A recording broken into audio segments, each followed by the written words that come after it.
dewasa akan menyadari bahwa perilaku memaksa tidak akan efektif untuk jangka waktu panjang dan sebuah hubungan permusuhan akan terbentuk. Next, nah disinilah perubahan paradigma antara stimulus respon dan teori kontrol. Di sini stimulus respon berpandangan tentang dunia. Yang pertama, realitas atau kebutuhan kita sama. Sedangkan di teori kontrol tentang dunia mengatakan bahwa realitas atau kebutuhan kita berbeda. Konsep disiplin positif dan motivasi. Nah, apa itu makna kata disiplin? Ya, ibu-ibu sekalian bisa melihat pada layar.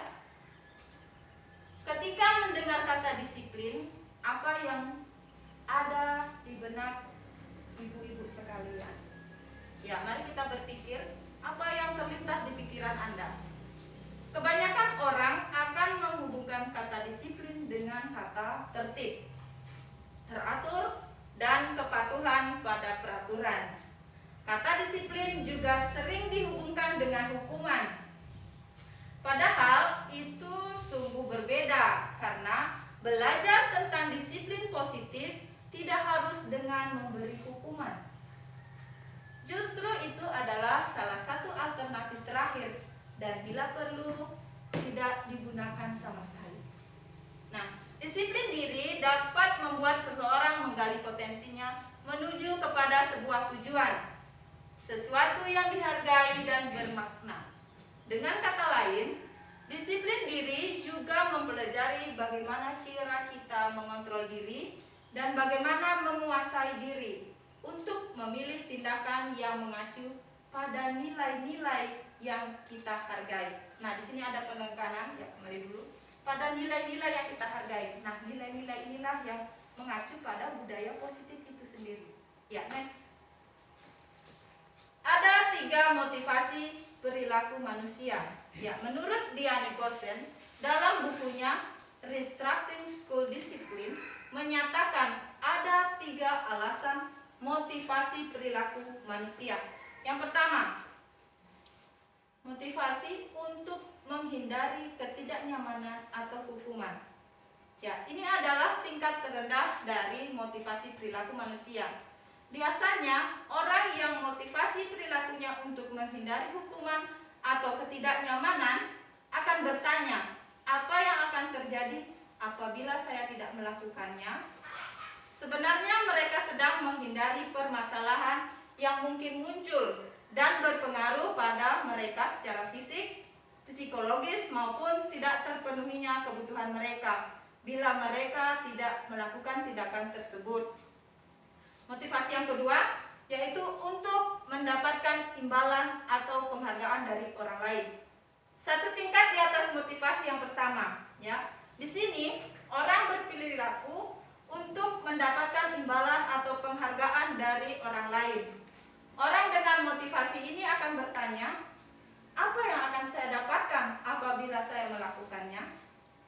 Ya, mereka melakukan sebuah tindakan untuk mendapatkan pujian dari orang lain yang menurut mereka penting dan mereka meletakkan dalam dunia berkualitas mereka. Mereka juga melakukan sesuatu untuk mendapatkan hadiah, pengakuan, atau imbalan. Dan yang ketiga yaitu motivasi untuk menjadi orang yang mereka inginkan dan menghargai diri sendiri dengan nilai-nilai yang mereka percaya.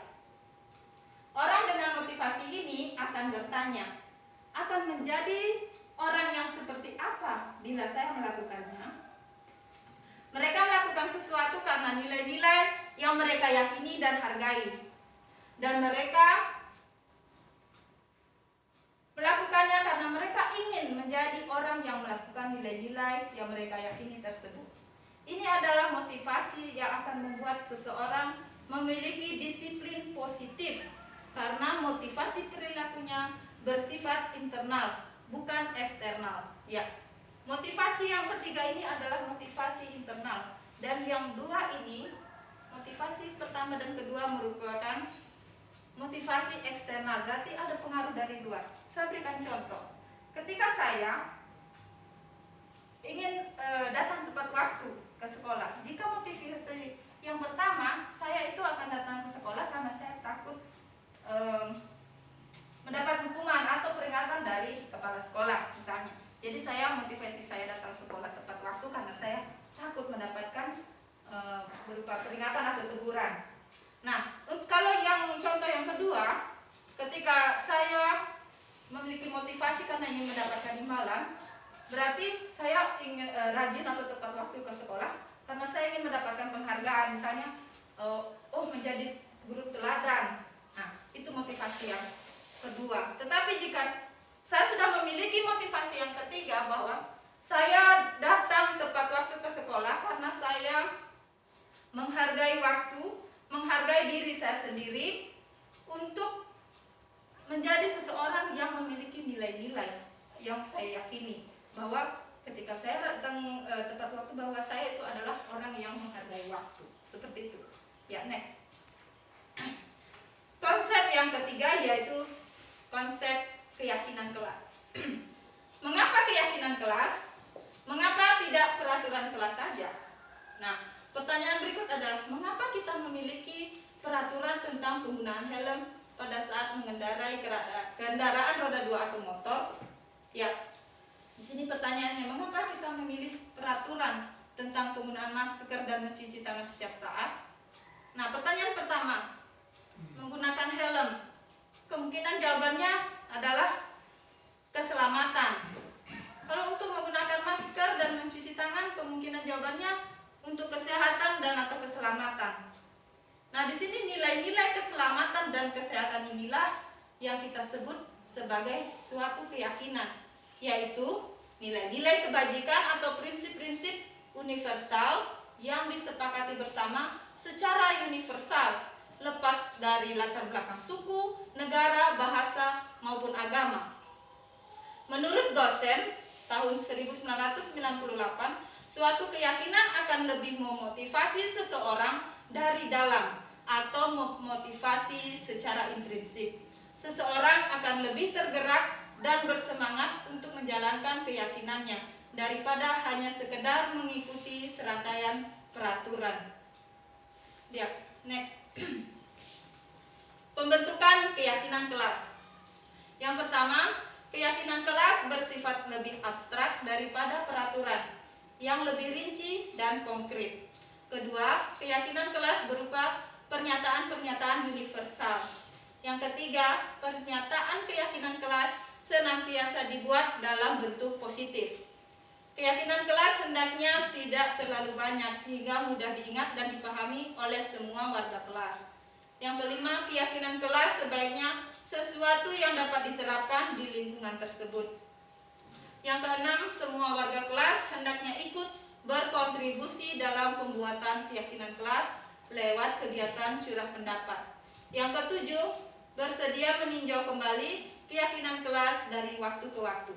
Ya, untuk kita di PAUD tentunya pada poin yang keenam, semua warga kelas hendaknya ikut berkontribusi dalam pembuatan keyakinan kelas lewat kegiatan curah pendapat. Ya, di sini kita berusaha mengajak anak-anak untuk bisa mengenali keyakinan kelas ini. Ya, kami berbagi sedikit pengalaman kami kemarin di sekolah kami membentuk keyakinan kelas. Kami mengajak anak-anak, kemudian kami memberikan contoh berupa gambar-gambar. Jadi gambar-gambar itu kami tempel dan kami paparkan kepada anak. Karena anak-anak PAUD kan, jika hanya kita memaparkan secara kalimat, tentunya sulit untuk dipahami. Artinya karena kita melihat usia anak, jadi untuk di PAUD kita menggunakan media berupa gambar-gambar yang menarik sehingga mudah dipahami oleh anak.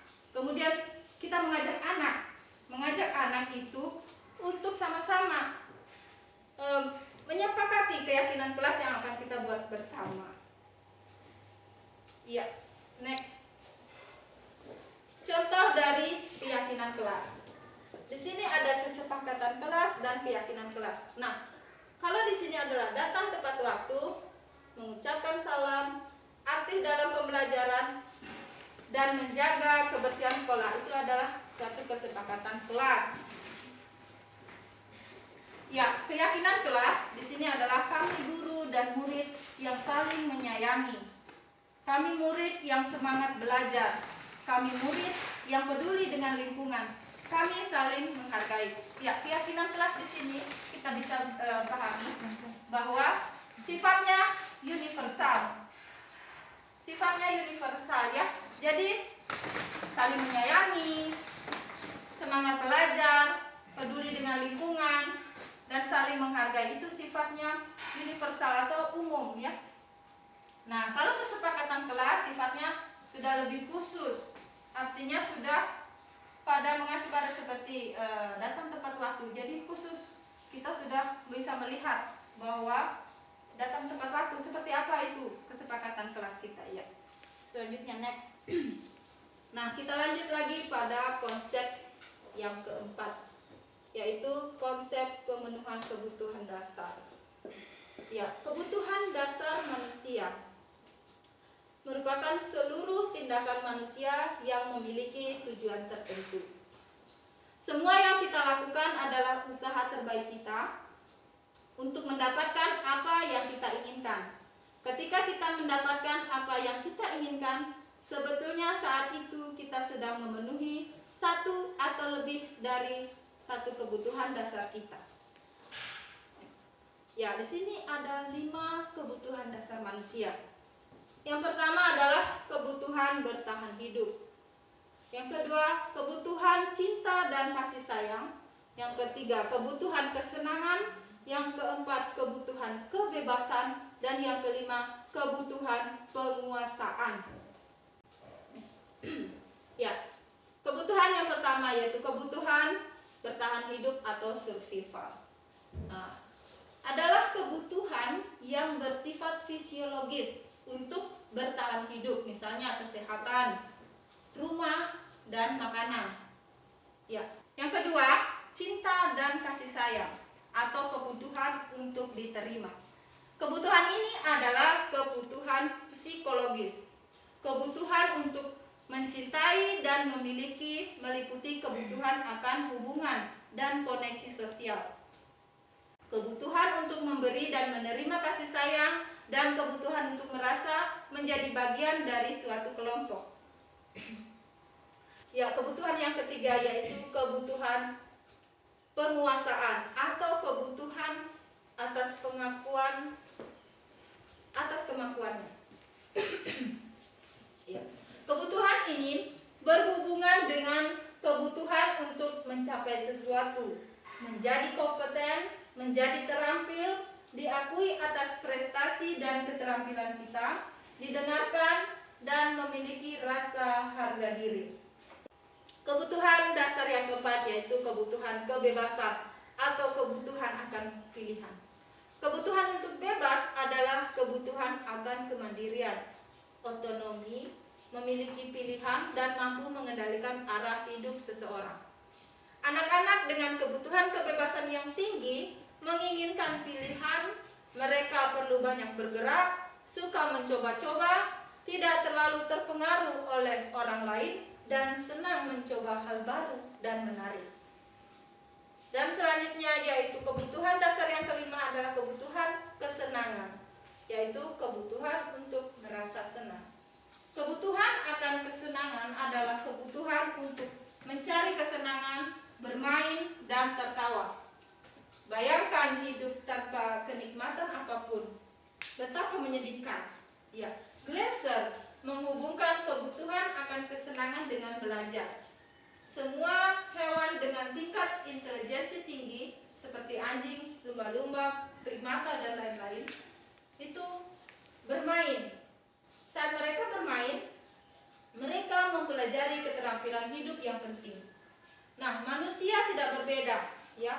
Anak-anak dengan kebutuhan dasar kesenangan yang tinggi biasanya ingin menikmati apa yang dilakukan. Mereka juga konsentrasi tinggi saat mengerjakan hal yang disenangi. Mereka suka permainan dan suka mengoleksi barang, suka bergurau, suka melucu, dan juga menggemaskan, bahkan saat bertingkah laku buruk. Ya, next. Nah, selanjutnya kita masuk pada konsep yang kelima, yaitu kontrol. Nah, di sini 5 posisi kontrol menurut Diane Gossen dalam bukunya Restitution Restructuring School Discipline pada tahun 1998 mengemukakan bahwa guru perlu meninjau kembali penerapan disiplin di dalam ruang-ruang kelas kita selama ini. Apakah telah efektif? Apakah berpusat memerdekakan dan memandirikan murid? Bagaimana dan mengapa? Nah, melalui serangkaian riset dan bersandar pada teori kontrol Dr. William Glasser, ya, kita mengingat kembali teori kontrol yang tadi. Nah, Gossen berkesimpulan ada 5 posisi kontrol yang diterapkan seorang guru, orang tua, ataupun atasan dalam melakukan kontrol. Ya, kelima posisi kontrol tersebut adalah penghukum, pembuat orang merasa bersalah, sebagai teman, sebagai manajer, sebagai monitor atau pemantau, dan yang kelima sebagai manajer. Ya, di sini kita sebagai pendidik, ya, pendidik, dan ada 5 posisi kontrol. Sekarang mari kita sama-sama merenungkan di posisi manakah kita selama ini ketika kita mengajar atau mendidik anak-anak murid kita. Ya, next. Yang pertama, ketika posisi kontrol kita sebagai penghukum. Nah, di sini seorang penghukum bisa menggunakan hukuman fisik maupun verbal. Ya.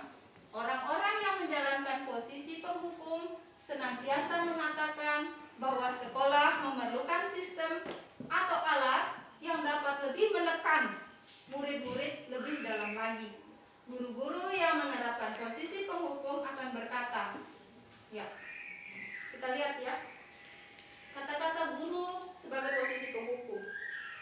Patuhi aturan saya atau awas, ya.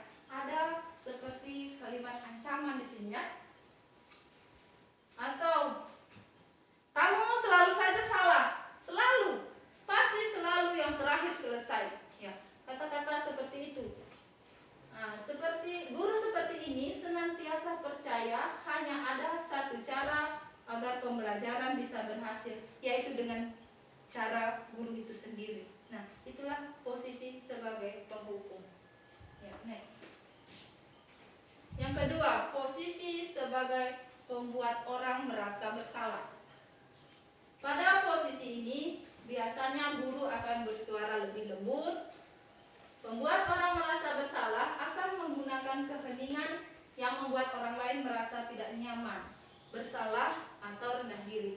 Kata-kata yang keluar dengan lembut akan seperti ini. Contohnya ya, ibu sangat kecewa sekali sama kamu.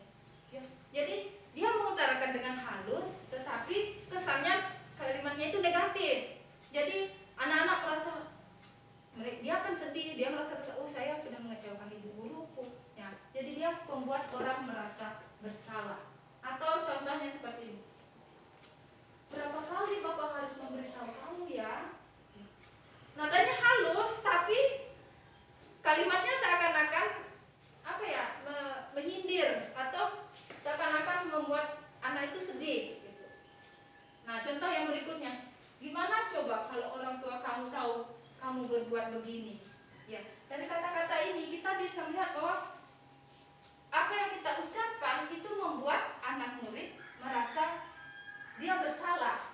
Jadi itulah posisi guru sebagai pembuat orang merasa bersalah. Di posisi ini murid akan memiliki penilaian diri yang buruk tentang diri mereka. Murid merasa tidak berharga dan telah mengecewakan orang-orang yang disayanginya. Ya, next. Nah, posisi kontrol yang ketiga yaitu posisi sebagai teman. Guru pada posisi ini tidak akan menyakiti murid, namun akan tetap berupaya mengontrol murid melalui persuasi. Posisi teman pada guru bisa negatif, bisa juga positif. Nah, positif di sini berupa hubungan baik yang terjalin antara guru dan murid. Ya, guru di posisi teman menggunakan hubungan baik dan humor untuk mempengaruhi seseorang. Ya, mereka akan berkata, Jadi posisi sebagai teman ini dia akrab dengan anak-anak murid ya. Contohnya kata-kata yang keluar, ayo bantulah demi Bapak ya. Nah, atau contohnya lagi, ayo ingat bantuan Bapak selama ini. Atau bisa juga contohnya, ya sudah, kali ini tidak apa-apa, nanti Ibu bantu bereskan. Ya, jadi guru dalam posisi teman ini berusaha mengakrabkan diri dengan teman. Nah, tetapi hal negatif dari posisi teman yaitu bila suatu saat guru tersebut tidak membantu, maka murid akan kecewa dan berkata, saya pikir Bapak atau Ibu teman saya, gitu ya. Murid merasa dikecewakan dan tidak mau lagi berusaha. Hal lain yang mungkin timbul adalah murid hanya akan bertindak untuk guru tertentu dan tidak untuk guru lainnya. Murid akan tergantung pada guru tersebut ya. Jadi kita kalau sebagai guru memposisikan diri kita sebagai teman, ya nilai positifnya kita akan lebih akrab dengan teman dan mungkin dengan murid. Nah, dan mungkin murid akan mau mendengarkan kita. Tetapi di sisi negatifnya, murid tersebut akan tergantung pada kita dan bisa jadi murid itu tidak mau mendengarkan guru lainnya. Dia hanya bergantung karena kita sebagai teman, kita posisi guru kita sebagai teman selalu membantu anak-anak murid. Jadinya mereka ketergantungan. Nah, ketika kita tidak membantu mereka, di situ mereka akan kecewa dan bisa jadi akhirnya sudah tidak merespon lagi ke depannya kalau sudah merasa kecewa. Nah, disitulah negatifnya jika kita mengambil posisi sebagai teman. Ya, next. Yang keempat yaitu posisi kontrol sebagai monitor atau pemantau. Memonitor berarti mengawasi. Pada saat kita mengawasi, kita bertanggung jawab atas perilaku orang-orang yang kita awasi. Posisi pemantau berdasarkan pada peraturan-peraturan dan konsekuensi. Dengan menggunakan sanksi atau konsekuensi, kita dapat memisahkan hubungan pribadi kita dengan murid. Sebagai seseorang yang menjalankan posisi pemantau, pertanyaan-pertanyaan yang diajukan yaitu misalnya seperti ini. Peraturannya apa? Apa yang telah kamu lakukan? Sanksi atau konsekuensinya apa? Ya, di situ fungsi kita sebagai pemantau. Ya, seorang pemantau sangat mengandalkan penghitungan, catatan, data yang dapat digunakan sebagai bukti atas perilaku seseorang. Posisi ini akan menggunakan stiker, slip catatan, dan daftar cek. Posisi kontrol sebagai monitor sendiri berawal dari teori stimulus respon yang menunjukkan tanggung jawab guru dalam mengontrol murid. Ya. Next. Nah, posisi kontrol yang kelima yaitu posisi sebagai manajer. Posisi terakhir ya, dalam posisi kontrol yang terakhir yaitu manajer. Dalam posisi manajer di mana guru berbuat sesuatu bersama dengan murid, mempersilahkan murid mempertanggungjawabkan perilakunya, mendukung murid agar dapat menemukan solusi atas permasalahannya sendiri. Seorang manajer telah memiliki keterampilan di posisi teman maupun pemantau. Dan dengan demikian bisa jadi di waktu-waktu tertentu kembali pada kedua posisi tersebut bila diperlukan. Namun bila kita menginginkan murid-murid kita menjadi manusia yang merdeka, mandiri dan bertanggung jawab, maka kita perlu mengacu kepada restitusi yang dapat menjadikan murid kita seorang manajer bagi dirinya sendiri. Di manajer, murid diajak untuk menganalisis kebutuhan dirinya maupun kebutuhan orang lain. Nah, di sini penekanan bukan pada kemampuan membuat konsekuensi, namun dapat berkolaborasi dengan murid bagaimana memperbaiki kesalahan yang ada. Ya, sebagai posisi seorang manajer akan berkata, apa yang kita yakini? Ya, kembali pada keyakinan kelas yang sudah disepakati. Kemudian, apakah kamu meyakininya? Jika kamu meyakininya, apakah kamu bersedia memperbaikinya? Jika kamu memperbaiki ini, hal ini menunjukkan apa tentang dirimu? Dan apa rencana kamu untuk memperbaiki hal ini? Nah, tugas seorang manajer bukan untuk mengatur perilaku seseorang. Kita membimbing murid untuk dapat mengatur dirinya. Seorang manajer bukannya memisahkan murid dari kelompoknya, tetapi mengembalikan murid tersebut ke kelompoknya dengan lebih baik dan kuat. Ya, jadi disinilah harapannya sebagai seorang guru harus bisa mencapai di posisi sebagai manajer. Karena guru itu membantu murid untuk dia menyadari kesalahannya sendiri dan dia mampu mencari solusi untuk memperbaiki kesalahannya tersebut. Ya, disitulah posisi kita sebagai manajer yang sangat diharapkan sebagai guru, yaitu berada pada posisi manajer. Ya, next. Nah, di bawah ini adalah contoh peragaan yang dikutip dari Yayasan Pendidikan Luhur pada tahun 2007, di mana ada seorang murid yang melanggar suatu peraturan sekolah.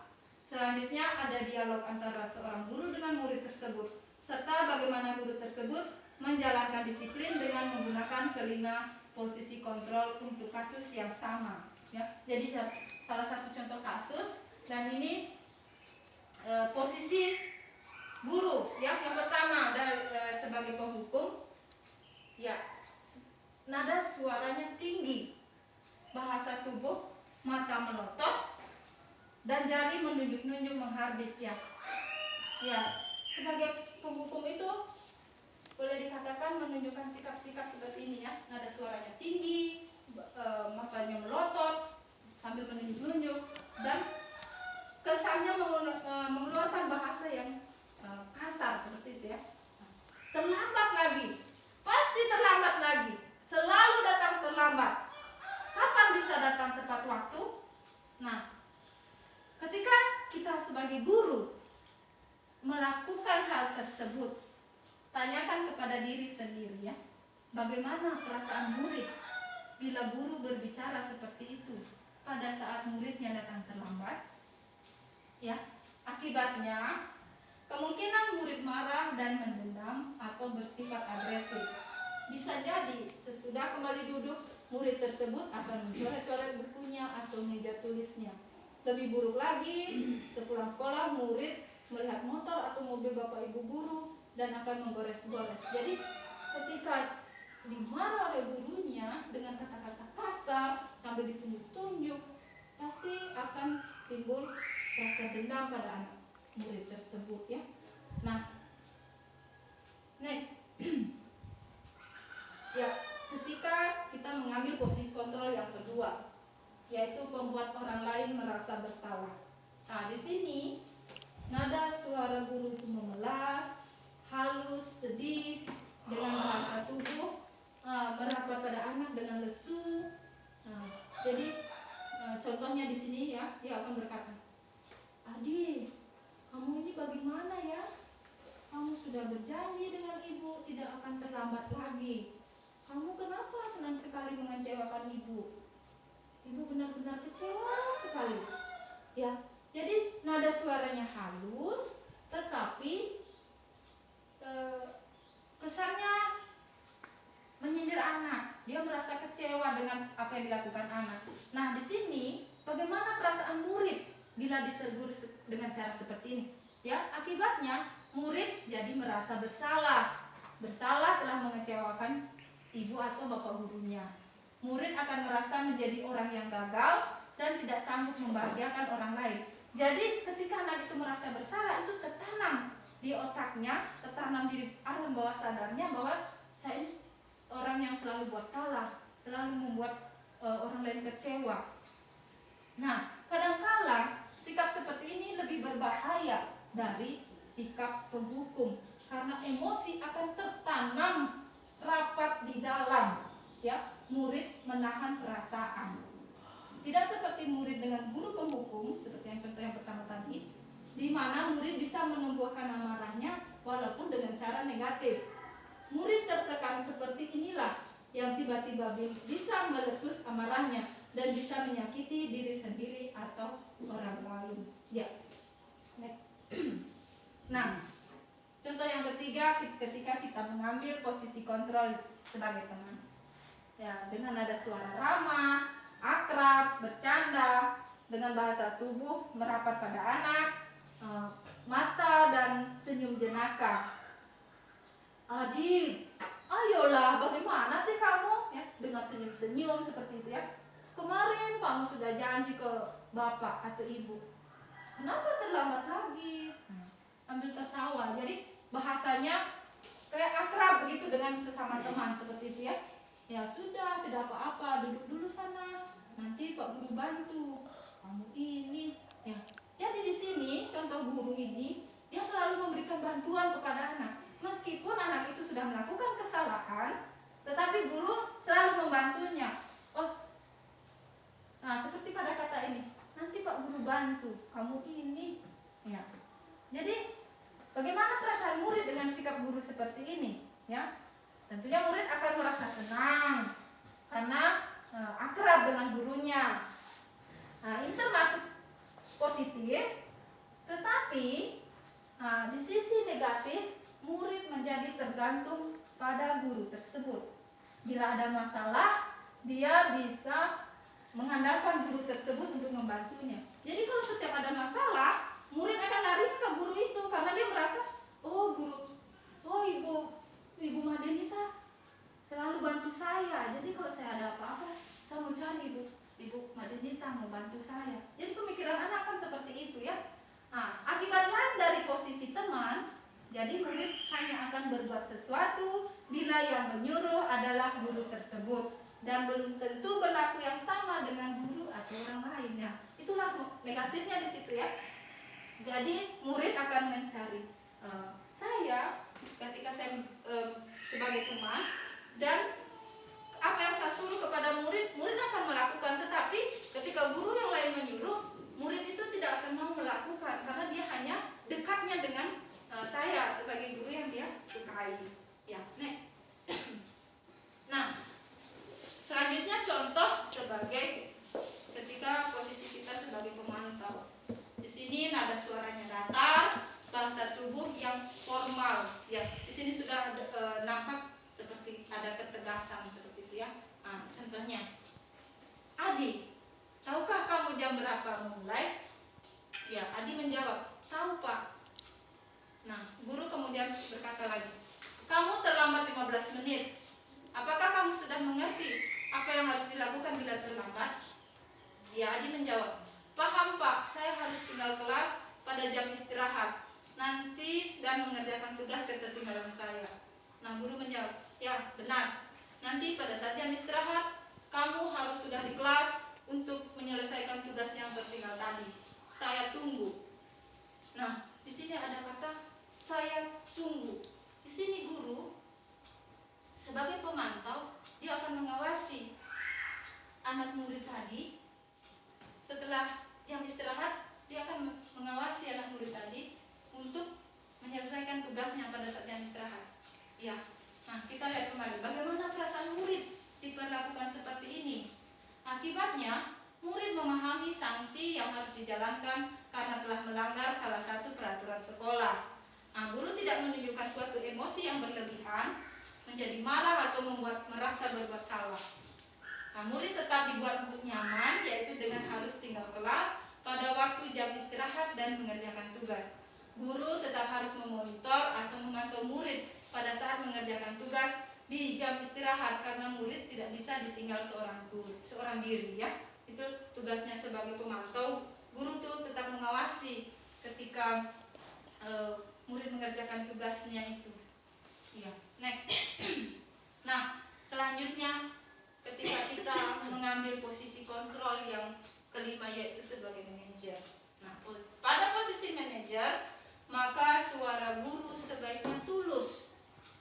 Tidak perlu marah, tidak perlu meninggikan suara, apalagi menunjuk-nunjuk jari ke murid, berkacak pinggang atau bersikap seolah-olah menyesal, tampak sedih sekali akan perbuatan murid ataupun bersenda gurau menempatkan diri sebagai teman murid.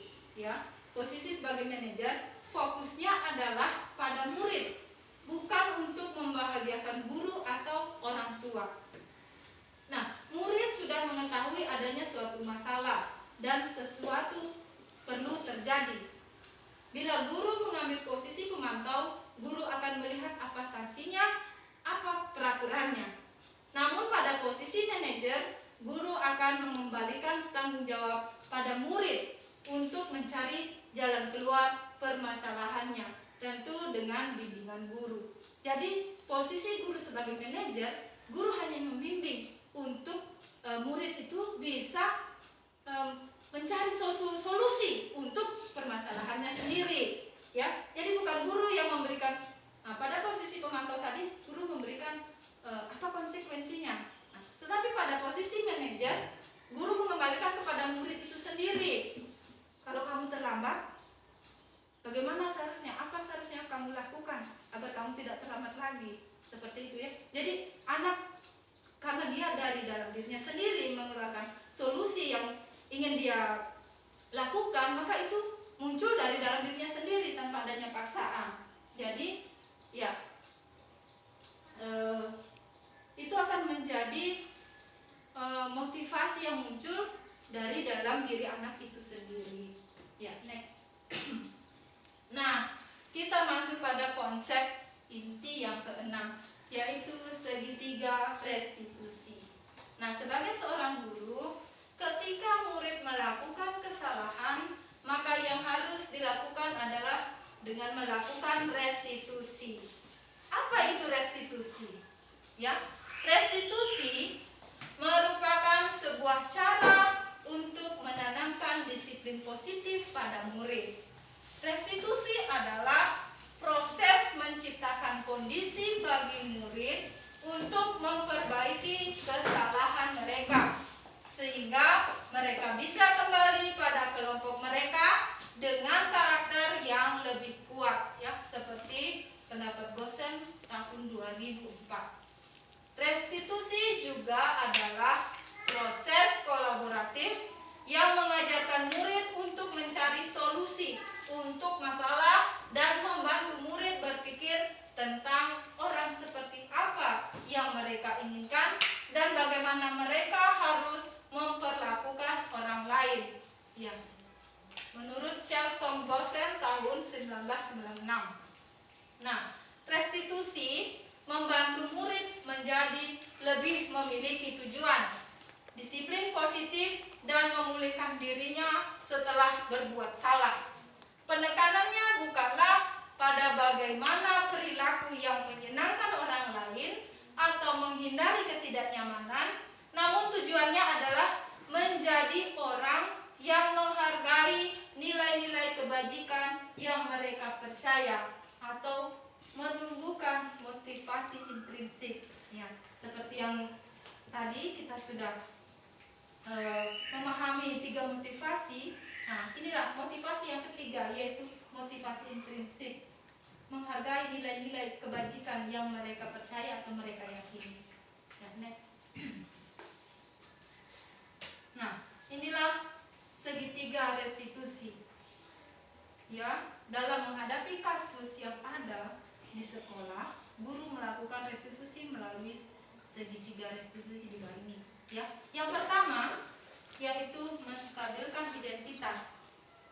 Pada langkah pertama ini, ya, setiap orang pasti pernah melakukan kesalahan. Kamu bukan satu-satunya yang pernah melakukan ini. Jadi langkah awalnya guru itu menstabilkan identitas atau suasana pada murid yang melakukan kesalahan tersebut atau yang bermasalah tersebut. Kemudian langkah kedua, validasi tindakan yang salah. Nah, di sini adakah cara yang lebih efektif untuk mendapatkan apa yang kamu butuhkan, atau kamu tentu punya alasan mengapa melakukan itu. Ya. Di sini tindakan guru berarti memvalidasi, berarti memfokuskan, membenarkan kesalahan yang dilakukan oleh anak tersebut. Dan langkah ketiga yaitu menanyakan keyakinan kelas apa yang telah kita sepakati. Kamu ingin menjadi orang yang menanyakan keyakinan. Next. Nah, kita bahas satu persatu ya. Ada 3 langkah dalam restitusi, yaitu yang pertama tadi, menstabilkan identitas. Dalam tahap ini, kalimat-kalimat yang ditanyakan yaitu berbuat salah itu tidak apa-apa, tidak ada manusia yang sempurna, saya juga pernah melakukan kesalahan seperti itu. Nah, kita bisa menyelesaikan ini. Bapak atau Ibu Guru tidak mencari siapa yang salah atau siapa yang benar, tapi mari kita mencari solusi dari permasalahan ini. Kamu berhak merasa begitu. Apakah kamu sedang menjadi teman yang baik buat dirimu sendiri?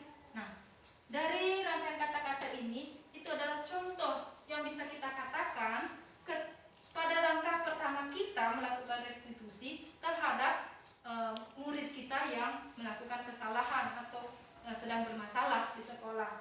Nah, selanjutnya langkah yang kedua yang kita lakukan adalah validasi tindakan yang salah.